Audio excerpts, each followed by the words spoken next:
পৃথিবীতে যার মা নেই তার পুরো পৃথিবীটা অন্ধকার। এই ছেলেটার মা মারা গেছে, মা নেই, শুধু বাবা আছে, বাবা তো কোনো খোঁজখবর নেয় নাই। এর জন্য সৎমা যা মনে চায় তাই ব্যবহার করে ও ছেলের সাথে।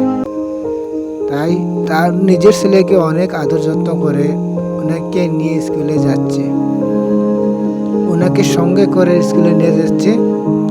কিন্তু সৎ ছেলের সাথে কোনো মায়া দয়া ওর প্রতি নেই। হায় দুনিয়া, এমনকি দুনিয়াতে আমরা বসবাস করি, সৎ মা কাকে বলে? এই ভিডিওটা দেখলেই আপনারা প্রমাণ পেয়ে যাবে সৎ মা কাকে বলে। যে মা বাবা বেঁচে আছে, বেশি বেশি করে মা বাবার সেবা যত্ন করবেন, সবসময় মা বাবার সেবা যত্ন রাখবেন সবসময়। কেন সে যেদিকে যায় সেদিকে তাকে মানুষে মারে এবং অত্যাচার করে তার উপরে। হঠাৎ করে তার চাচাতো ভাই দেখতে পেল, দেখার পরে তার চাচার কাছে সে গেল যে কাছে নালিশ দিব। চাচু, আমাদের মন্ডলকে অনেক মারধর করতেছে এই পাশের বাড়ির ছেলেটা, ওকে জন্য মারে। আমি তো তাকে জিজ্ঞেস করতে পারি নাই, আমি ভয়ে দৌড়ে আপনার কাছে এসেছি, আমি যেতে পারি। ছেলেটাকে মারার জন্য সৎমা অনেক কিছু করতেছে, সে নিজে না মারে অন্যকে দিয়ে মারতাছে। দেখেন ভাই, চাচু চাচির মায়ের কাছে নালিশ দিতে এসেছে।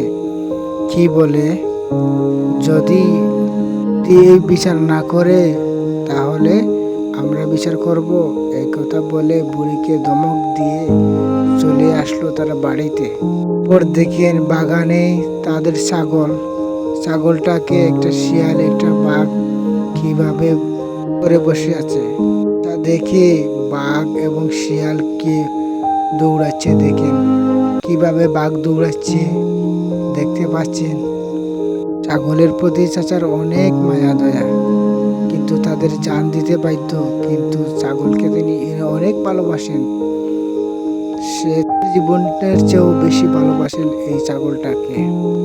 পর ভাতিজা আবারও বাড়িতে আসলো, এসে চাচার সাথে দেখা করলো। চাচাকে জিজ্ঞেস করলো, চাচু কি অবস্থা, কি আসবে? তো আসবেই, আসতেই হবে, না আসলে কান ধরে বাড়ি থেকে আনবো।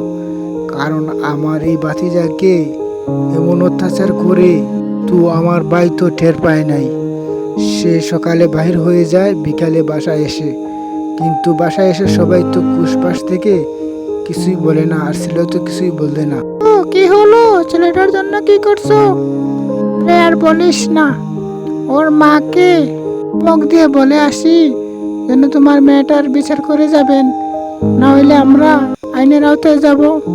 কারণ আমার এই ভাতিজাকে দিনের পর দিন রাতের পর রাত অত্যাচার করে, আর কত আমরা সইব? আমরা তো আগলা বাড়িতে থাকি, আমরা কিছু দেখতে পাই না।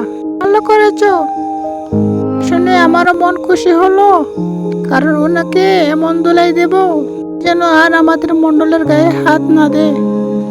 এদিন ওর বাইয়ে মারছে মন্ডলকে, রাস্তার মধ্যে ফেলে ওর ভাই মারছে।